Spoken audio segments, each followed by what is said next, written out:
हनुमान जी ने श्री राम का नाम लिया और सीना फाड़ा,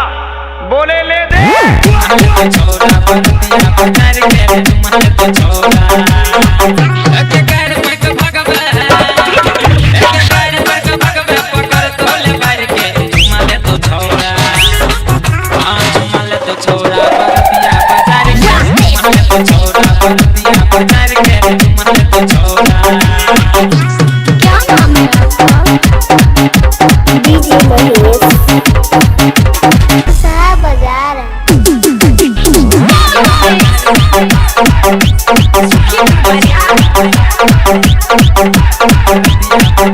रिश्ता में लागे छे भैया के साली ही लट लट करबे त चाट ले तो लाली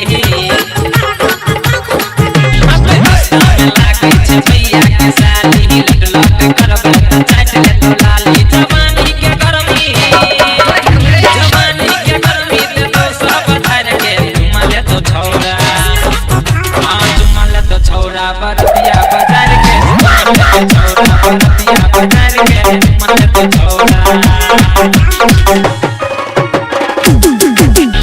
Mixing का बादशाह डीजे महेश